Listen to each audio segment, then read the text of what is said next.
Hello there guys, you're listening to Ebird Online and I'm back with another review. And today I have the latest instalment for you in the misery go-round relationship of Mike and Natalie. So this week Natalie manages to drag a reluctant Mike to see a psychologist. And as per usual, the Ebird has overanalyzed the outcome for your viewing pleasure. And just before I begin, I just want to say a very big thank you to everybody that's subscribed to my channel. I'm honestly very humbled, and please keep the comments coming in, and I absolutely love to read what you guys have got to say about these crazy couples. So thank you for that, and also please don't forget to follow me on Twitter at Ebird Online, and also don't forget to smash the like button if you like the video. Right, so without further ado, I give you Mike and Natalie. So when we first catch up with these guys, they're on their way out to dinner. And as they're getting into the car, Natalie looks up at the moon and it's a big full moon and she's like, wow, it's absolutely beautiful. And Mike looks up and says, yep, that's a big old ball of fire. Oh Lord, please have mercy on Mike's soul. Oh Mike, that's the moon. The ball of fire is the sun. If I'm honest, when Natalie let us know a couple of weeks ago that Mike had tested his IQ and it had come back as negative, I hadn't really considered his intelligence level, but now I have. Every word he utters is the utterance of an idiot. It's becoming quite a problem. And when they get to the restaurant, they sit down and Natalie says, Mike, we should talk about the wedding. And Mike looked at her with a stony face. And then she says for the 28,237th time, I still don't have my ring back. Natalie, he knows. He's hidden it from you. And then she said, and I don't have a dress. And Mike said, that's okay, Natalie. I don't have a suit, so we're in exactly the same boat. And as per usual, Mike evades things. He never wants to talk about anything properly. And in addition to this, with the exception of his own waistline, Mike is the ultimate minimiser. Why are you pretending that you not having a suit is the same as Natalie not having a bloody wedding dress? Of course it isn't. Not in terms of cost, not in terms of choosing what you want, and not in terms of having to have it fitted. Please stop being willfully ignorant, Mike. It's irritating. And then she asked how he thinks things are going after the first 45 days. And Mike said, And Mike said, I feel like I need another 45 to 90 days to decide. We have an awful lot to work on. Ooh, an awful lot to work on. Natalie saw her moment to pounce. And she said, I'd like to buy a session with a psychologist or a family advisor. And as she's speaking, Mike already starts shaking his head. And he said, nope, I don't want it, I'm not interested. And Natalie said, I don't understand why. And then he said, well, what is it you want to talk about? And Natalie said, you can talk about whatever you feel. And Mike said, no, I'm asking you, what do you want to talk about? And Natalie said, I want to talk about our differences. If we see a mediator, it can be fixed quite easily. I think our problems can be fixed. They can help us. And Mike said, nope, I don't want to. And she said, why? And he said, because I don't want to. Okay, Mike, here's how things are with normal functioning people in normal scenarios. If you say, I don't want to do something, and somebody says why, you don't reply with, because I don't want to. We already know you don't want to. We're asking, why don't you want to? He's like a bloody 2-year-old. Why don't you like me anymore? Because. Mike, just cause isn't an answer. It really isn't. And yet again, Mike's rubbed me up the wrong way. He's already said the following. 1, we need help with our relationship. Earlier today, he said, we have a lot to work on in our relationship. He also said, I feel like I need another 45 to 90 days. And last week he said to production, I don't understand Natalie, I don't know what's going on in her head. Don't you think, Mike, that speaking to a third party to mediate might be a good idea? Oh, Mike, don't you know the saying, ignorance is goddamn irritating. And Mike looks at Natalie completely bemused. And when talking to producers, he said, I've been trying to talk to Natalie, I've been trying to work on our relationship, I've been trying to communicate. But there's no way that I want to spend a bunch of money to have a simple conversation with a stranger.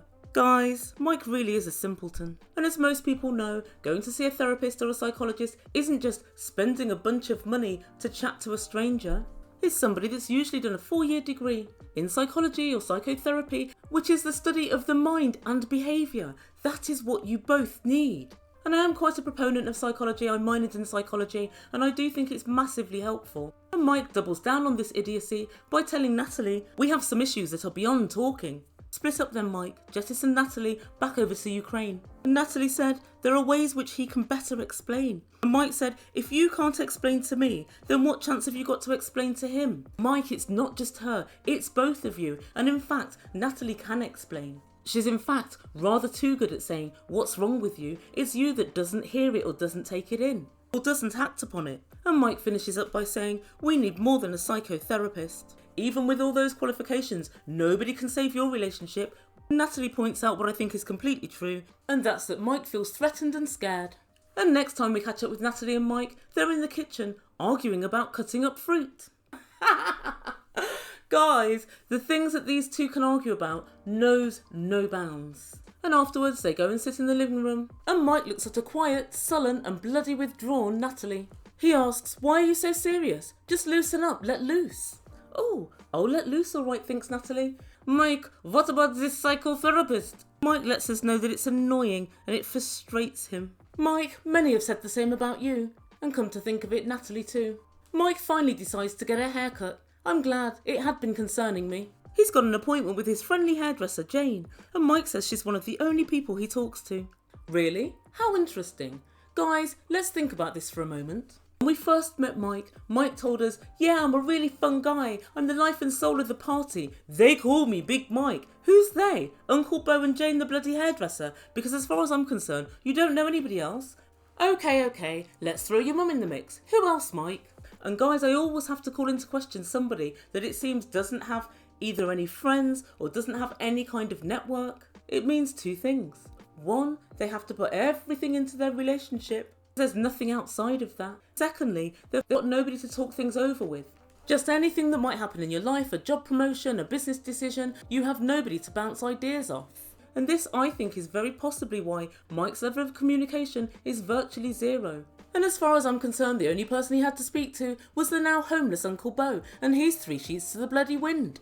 Anyway, Jane sits him down and says, is your lady friend here yet? What a great friend, she doesn't even know her name. Mike says, yeah, she's been here for 6 weeks. Is there still a difference of opinions between you two? And he said, yeah, and she asked, what about? And Mike said, if the sky's blue. However, knowing Mike's luck, if we looked at the sky now, it's probably a lovely shade of grey. And Mike tells his great friend Jane, who he talks a lot to, about all of their problems, their arguments, and the ring in Ukraine. And then he says that Natalie wants to go to psychotherapy. Jane said, I think that's an excellent idea. It might be able to help you find some common ground. Lo and behold, for a random hairdresser, and not for his fiancée Natalie, Mike decides to go and get therapy. So the next time we catch up with this couple, they're at the therapist, and Doug the counsellor asks them, what do you want to get out of this session? And Mike just said to him, she set the appointment up, ask her. Oh God, there's no point going and paying a bunch of money if you're going to go there with a bad attitude. And then Natalie started ball aching on about, I'm new to the country, and we argue a lot. And Mike said, we lack communication. And Natalie said, I've left my country, I've got to adapt to a new country. Yeah, we get the country thing. And then she said, I'm a city girl and I'm living in the middle of the woods. When I tell Mike things, he ignores my emotions. And when I say that something's not okay, he doesn't hear me. I'd like him to hear me. Now let's think about this for a minute. He does actually hear her, he just doesn't really agree. So some of Natalie's emotions, as she calls it, are what I think Mike would consider diktats. Such as, I'd like you not to drink. It's not just a thought or a feeling or an emotion that you have. You want somebody to change their own actions and to stop doing what they like doing to accommodate you. Because Mike enjoys having a drink after his 15-hour day working God knows where, he decides to continue drinking. It's not that he hasn't heard you, it's that he doesn't want to stop drinking. And I don't think Natalie really understands between this, and it's the same with him eating meat as well. She thinks, why can't we compromise? Well, why can't you compromise, Natalie? You're a pescatarian. Why don't you have a steak tartare every couple of weeks? No, thought not. And then Mike said, I've tried to adapt, but I struggle internally because I'm unhappy. And finally, we're getting down to brass tacks, and I'm so glad that Mike's actually saying how he feels. Mike, we can see you're unhappy. You walk like a man who's just paid for a hooker and gets friend-zoned. And then Doug asks, why are you both together?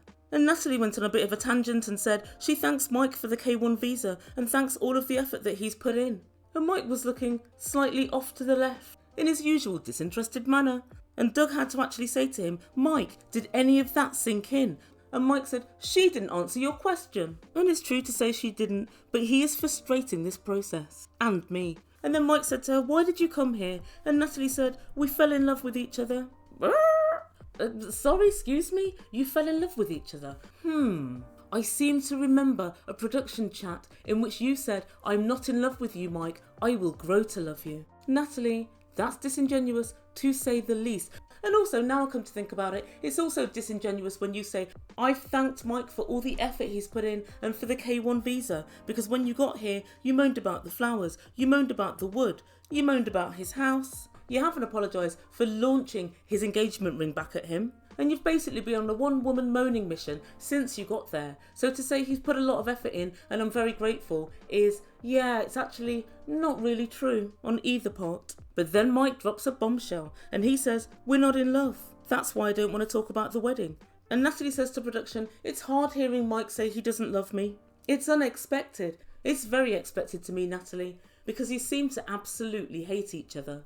And Mike, understandably, hasn't got over your antics last year in Ukraine. And Natalie said to Mike, do you want me to go home? Can the Ebird answer that? Yep, we do. We all do. And Mike finishes up by saying, we're not in love anymore. And Doug said, so you were in love and now you just don't feel it as much. If we can uncover the truth of what's in your heart, we can help to save this relationship. Really, Doug? I don't know about that. I really don't know. You haven't begun to scratch the surface of what is wrong in this relationship. But who knows? Maybe Doug's dangerous with his psychology skills. I can't imagine it, but I guess it's possible. And Mike says to production, my ideal life is just to get married, have some kids running around, have a good job, and have a normal life. Mike, you can have all of that. In fact, you can have it all with the bloody hairdresser who incidentally was coming on to you whilst you were in there. But you've forgotten one thing. You want to have a very good-looking, fit wife. And guys, that's where we end things for this week. So what does the Ebird make to all of this? I think it was a really good idea to go to a psychologist, because they definitely need an impartial third party to actually mediate between the two of them. And it was also a good idea because Mike was finally forced to actually speak, instead of just doing his little passive-aggressive statements which mean nothing. And although Doug seems to think he can fix the two of them, I reckon maybe he's just looking to get a bunch of money, like Mike said. I don't know if there's any fixing this shit relationship. Opposites do not attract. And every single time I say this, people always come into the comments and say, I'm the opposite from my husband and we've been married for 30 years. It depends what you consider opposites to be. Opposites doesn't mean he loves football and I like sewing. It doesn't mean I'm really into fashion and he just slings on a t-shirt and jeans. That's not what it means. It means you have fundamental differences. Things like religion, things like vegetarianism, issues such as wanting to have children, and things such as life goals. Is one of you adventurous? Does one of you love going to the pub and getting drunk? Does one of you love sitting at home?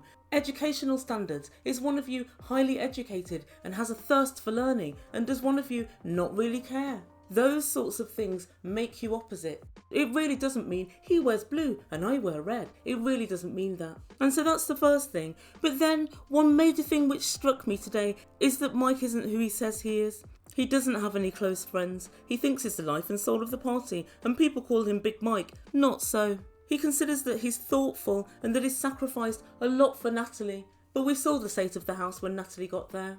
And even though he works all hours God sends, he hasn't even attempted to help Natalie to find friends or even get his hairdresser to go out for a couple of drinks with Natalie. So I don't consider that he's thoughtful at all. Mike has sacrificed a lot. He's sacrificed his dignity for Natalie's looks, and that is all that I can see. But this week has really got me thinking about Mike, and I've realised now there's another level to Mike's, how can we say, lack of truthfulness. And I realise now that he's not always not telling the truth. He really isn't the brightest spark. So Mike's been saying for ages to production, we need to communicate better and we need to talk more.